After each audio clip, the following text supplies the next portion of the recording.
करने वाले हैं। मासिक परीक्षा है जो कि 10वीं का भी मासिक परीक्षा चल रहा है, तो आप लोग को भी पता होना चाहिए।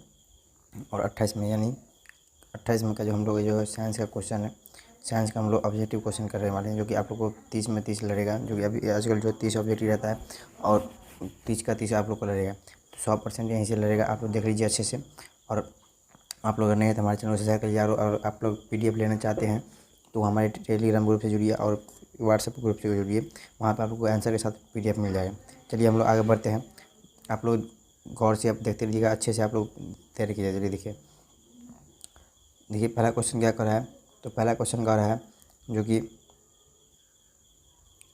सघन क्या कर रहा है, सघन माध्यम से विरल माध्यम में जाती हुई किरण अविलंब से हो जाती है। तो अविलंब से हो जाती है, तो सरल माध्यम से विरल माध्यम जो जाती है तो वो अविलंब से कैसी हो जाती है, तो वो अविलंब से जो है कहाँ जो दूर हो जाती है, कहाँ क्या हो जाती है, दूर हो जाती है, ये दूर हो जाती है। तो आप लोग का इसका राइट आंसर बी हो जाएगा। कौन जो हो जाएगा, बी हो जाएगा। चलिए अगला क्वेश्चन जो है, अगला नंबर क्वेश्चन कर रहा है जो कि क्या कर रहा है, फोकस क्या कर रहा है। अगला नंबर क्वेश्चन कर रहा है फोकस से ध्रुव की ओर आने पर अवतल दर्पण में आवर्धन है। फोकस से ध्रुव की ओर आने पर अवतल दर्पण में आवर्धन है। तो आवर्धन क्या है, चर है, अचर है, या बढ़ता है या घटता है, यही कह रहा है। तो इसमें जो है आवर्धन जो है कैसा रहता है, फोकस से ध्रुव की ओर आने पर अवतल दर्पण का आवर्धन कैसा होता है, तो वो होता है बढ़ता है। क्या है, बढ़ता है, कैसा है, तो बढ़ता है। तो इसका राइट आंसर हो गया आपको ए। चलिए अगला नंबर क्वेश्चन देखते हैं जो ये कह रहा है। तो अगला नंबर क्वेश्चन देखते हैं। चलिए अगला नंबर क्वेश्चन क्या कर रहा है, दाढ़ी बढ़ाने में क्या करने में, दाढ़ी बढ़ाने में जो दर्पण का क्रिया सही होने के लिए उचित रहता है। दाढ़ी बढ़ाने में दर्पण का क्रिया जो सही होने से उचित रहता है, तो वो है आप लोग को दाढ़ी बढ़ाने में या बहुत छोटा या वक्रता त्रिज्या या बहुत छोटा द्वारक या क्या रहता है, तो ये रहता है आपको बहुत छोटा द्वारक रहता है। क्या होता है, बहुत छोटा द्वारक, यानी इसका राइट आंसर ए हो जाएगा। राइट आंसर इसका क्या हो जाएगा, ए हो जाएगा। राइट आंसर ए हो जाएगा। चलिए अगला नंबर क्वेश्चन देखते हैं जो कि कह रहा है। चलिए अगला नंबर क्वेश्चन है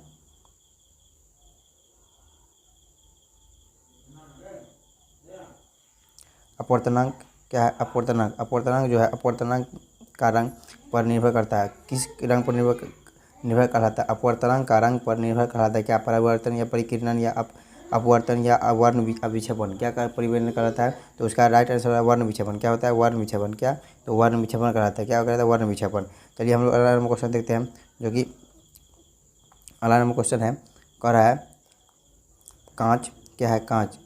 कांच के जो है कांच में अवतल दर्पण लेंस की वायु शक्ति होती है। कांच में अवतल लेंस की वायु शक्ति होती है। कांच में अवतल लेंस की वायु शक्ति होती है, तो इसकी वायु शक्ति जो है कैसा, ऋणात्मक, धनात्मक या अनिश्चित या इनमें से कोई नहीं। तो ऋणात्मक, धनात्मक या अनिश्चित या इनमें से कोई नहीं, तो इसका राइट आंसर हो जाएगा आप लोग को ऋणात्मक। क्या हो जाएगा, ऋणात्मक। इसका राइट आंसर ऋणात्मक हो जाएगा।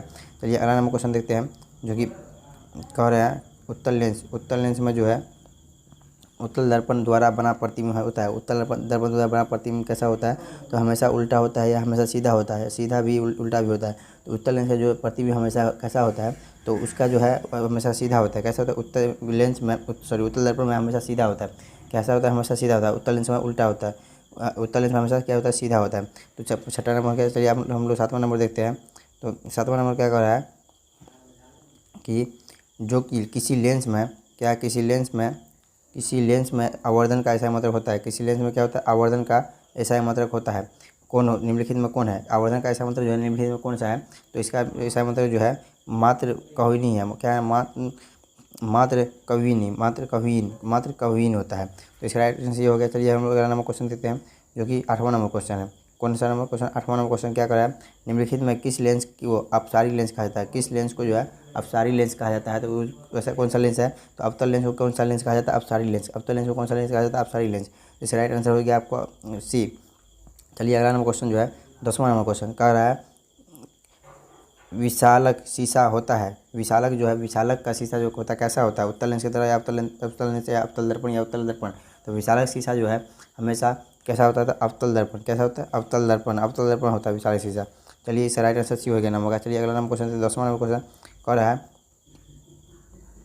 कांच प्रिज्म में किस रंग का विचलन न्यूनतम होता है। कांच प्रिज्म जो है किस रंग का विचलन न्यूनतम होता है, तो इसका जो है राइट आंसर हो जाएगा आपको लाल। किसका, लाल जो है, लाल प्रिज्म का जो है संकेत लाल होता है। तो चलिए इसका राइट आंसर लाल हो गया। चलिए 11 नंबर क्वेश्चन कर रहा है निम्नलिखित में कौन सा लवण है। निम्नलिखित में इसमें से जो है कौन सा लवण है, K2SO4 होगा इसका, कौन सा होगा, K2SO4, ये हमेशा लवण है, K2SO4 होगा, इसका राइट आंसर ए हो जाएगा। चलिए हम लोग 12 नंबर क्वेश्चन देखते हैं। कह रहा है कि निम्नलिखित में कौन सा विस्थापन अभिक्रिया का उदाहरण है, निम्नलिखित में कौन विस्थापन अभिक्रिया का क्या है, उदाहरण है। तो इसमें से कौन सा विस्थापन अभिक्रिया का उदाहरण है, तो इसका राइट आंसर हो जाएगा आपको, इसमें इसका जो उदाहरण है लास्ट आंसर बी हो जाएगा, यानी कैसा कौन सा हो जाएगा इसका राइट आंसर बी, यानी Fe + CuSO4 = FeSO4 + Cu, इसका राइट आंसर ये हो जाएगा। चलिए अगला नंबर क्वेश्चन देते हैं।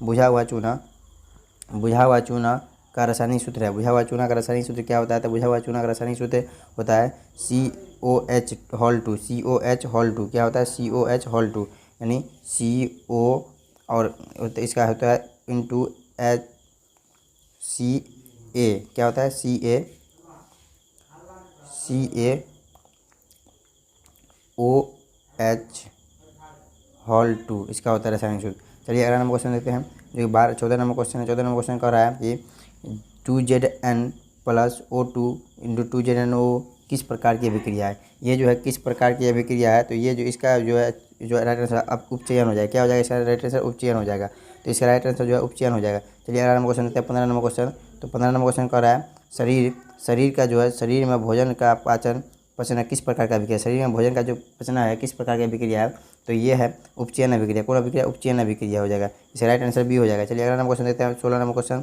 16 नंबर क्वेश्चन कह रहा है निम्नलिखित में कौन सा समीकरण संतुलित नहीं है, निम्नलिखित इसमें कौन सा समीकरण जो है संतुलित नहीं है, तो इसका कौन समीकरण, तो ये जो हो जाएगा आपको ए आंसर हो जाएगा, H2 + O2 H2O हो जाएगा। चलिए अगला नंबर क्वेश्चन 17 नंबर क्वेश्चन कर रहा है कि कार्बन डाइऑक्साइड जल में अभिक्रिया करके बनाता है, कार्बन डाइऑक्साइड जो जल में अभिक्रिया करके बनाता है तो क्या बनाता है, तो ये जो है कार्बोनिक अम्ल बनाता है, क्या बनाता है, कार्बोनिक अम्ल, क्या बनाता है, कार्बोनिक अम्ल। चलिए अगला नंबर क्वेश्चन 18 नंबर क्वेश्चन कह रहा है किसी ताज़े तेल को बहुत दिनों तक सुरक्षित रखने के लिए निम्न में से किस गैस का उपयोग किया जाता है, अगर ताज़ा तेल है उसको सुरक्षित रखने के लिए कौन सा गैस का उपयोग किया जाएगा, तो उसमें जो है इसका राइट आंसर हो जाएगा आपको नाइट्रोजन गैस, कौन सा गैस, नाइट्रोजन गैस अगर यूज करेंगे तो हम लोग इसका जो तेल है ताज़ा वो बहुत दिनों तक सुरक्षित रहेगा। चलिए 19वां नंबर क्वेश्चन कर रहा है जिस न्यूनतम ताप पर कोई पदार्थ जलना प्रारंभ करता है उसे कहते हैं, जिस न्यूनतम ताप पर कोई पदार्थ जलना प्रारंभ करता है उसे कहते हैं ज्वलन ताप, कौन ताप, ज्वलन ताप कहते हैं उसको, इसी हो जाएगा इसका राइट आंसर। चलिए अगला नंबर क्वेश्चन देखते हैं जो कि 20 नंबर क्वेश्चन, निम्नलिखित में किसका pH मान सबसे अधिक होता है, श्रेणी में होगा, यानी किसका pH मान जो है सबसे अधिक श्रेणी में होगा, तो इसका राइट आंसर हो जाएगा आपको जो है पीत उसका किसका हो जाएगा, पीतुष का, ये इसका राइट आंसर बी हो जाएगा। चलिए अगला नंबर क्वेश्चन देखते हैं 21 नंबर क्वेश्चन, अंडाणु निषेचन होता है किसका, अंडाणु का जो है निषेचन किस में होता है, तो अंडाणु का निषेचन हमेशा किस में होता है, तो इसका राइट आंसर हो जाएगा आपको पोलोपियन नलिका में, किसमें, पोलोपियन नलिका में, अंडाणु का निषेचन जो पोलोपियन नलिका में होता है, इसका राइट आंसर डी हो जाएगा। चलिए 22 नंबर क्वेश्चन देखते हैं द्विखंडन पाया जाता है, तो किसमें पाया जाता है द्विखंडन, तो द्विखंडन जो है हमेशा जीवाणु में पाया जाता है, किसमें, जीवाणु में पाया जाता है द्विखंडन। चलिए अगला नंबर क्वेश्चन जो है 23 नंबर क्वेश्चन कर रहा है कि निम्नलिखित में किसे बर्थ हार्मोन कहा जाता है, किसे बर्थ हार्मोन कहा जाता है, तो किसे जो है बर्थ हार्मोन कहा जाता है, ऑक्सीटोसिन के, किसको, ऑक्सीटोसिन को, इसी यानी राइट आंसर सी हो जाएगा। चलिए 24 नंबर क्वेश्चन कर रहा है कूटपाद पाया जाता है, कूटपाद किसमें पाया जाता है, तो कूटपाद मछली में, मेढक में, अमीबा में, इनमें से कोई नहीं, तो कूटपाद जो है हमेशा जो अमीबा में पाया जाता है, किसमें, अमीबा में पाया जाता है कूटपाद, तो इसका राइट आंसर बी हो जाएगा। चलिए अगला नंबर क्वेश्चन जो है क्या कर रहा है, किस पौधे में खुली परिवहन तंत्र पाया जाता है, किस पौधे में जो खुली परिवहन तंत्र पाया जाता है, खुला परिवहन तंत्र, 25 नंबर है, तो हम 25 नंबर कर रहा है किस पौधे में रंध्र अनुपस्थित रहते हैं, किस पौधे में जो है रंध्र अनुपस्थित रहते हैं, तो वो कौन सा पौधा है जिसमें रंध्र क्या होते हैं, अनुपस्थित रहते हैं, तो वो हाइड्रिला, कौन सा है, हाइड्रिला हो जाएगा, हाइड्रिला, कौन सा, हाइड्रिला। अगला नंबर क्वेश्चन है खुला परिवहन तंत्र पाया जाता है, खुला परिवहन बिल्ली में, तितली में, किस में, इसका राइट आंसर जो है तितली हो जाएगा। चलिए अगला नंबर क्वेश्चन जो है 27 नंबर क्वेश्चन कर रहा है पौधों में फ्लोएम उत्तरदायी है, पौधों में जो है फ्लोएम उत्तरदायी है, तो क्या उत्तरदायी है, तो इसके लिए जो है इसका राइट आंसर हो जाएगा जो 27 का वो ए हो जाएगा, यानी भोजन संवहन के लिए, किसके लिए, भोजन संवहन के लिए उत्तरदायी है। चलिए अगला नंबर क्वेश्चन कर रहा है 28 नंबर क्वेश्चन, कौन सा नंबर क्वेश्चन, 28 नंबर क्वेश्चन कर रहा है कि उभयलिंग जीव का जो है उभयलिंग जीव का उदाहरण कौन सा है? उभयलिंग जो जीव है उसका उदाहरण कौन सा है? तो उसका उदाहरण हाइड्रा है। कौन सा है? हाइड्रा। हाइड्रा जो है उभयलिंग जीव का उदाहरण है। चलिए अगला नंबर क्वेश्चन जो है कह रहा है कि एक वयस्क मनुष्य में कितने दांत होते हैं? एक वयस्क मनुष्य में कितने दांत होते हैं? तो एक वयस्क मनुष्य में 32 दांत होते हैं। कितना दांत? 32 दांत होते हैं। राइट आंसर डी हो जाएगा। चलिए अगला नंबर क्वेश्चन जो है कह रहा है कि शुक्राणु कोशिका होते हैं। शुक्राणु कोशिका किस में होते हैं? तो शुक्राणु कोशिका जो है अगुणित में होते हैं। क्या? अगुणित में होते हैं। किसमें? अगुणित में होते हैं। तो इसका राइट आंसर ए हो जाएगा। अगर आप लोग नए हैं तो हमारे चैनल को सब्सक्राइब करिए और आप लोग को बेल आइकन प्रेस कीजिए। आपको जितना मासिक परीक्षा होगा सबका जो है सॉल्यूशन कराया जाएगा और इससे बिहार बोर्ड का भी जितना भी टॉपिक है, टॉपिक बाय टॉपिक आपको जो है सॉल्यूशन मिलेगा। मैथ का भी हर सब्जेक्ट का भी। तो आप लोग अगर नए हैं तो इसका PDF कैसे लेना है तो आप लोग हमारे व्हाट्सएप चैनल से जुड़ जाइए। इसका डिस्क्रिप्शन बॉक्स में लिंक मिल जाएगा। टेलीग्राम चैनल का डिस्क्रिप्शन बॉक्स में मिल जाएगा, लिंक मिल जाएगा। उससे आप लोग जुड़ जाएगा। जुड़ने के बाद जो है आप लोग को वहाँ पे आंसर के साथ जो है उसका PDF मिल जाएगा। थैंक यू, धन्यवाद।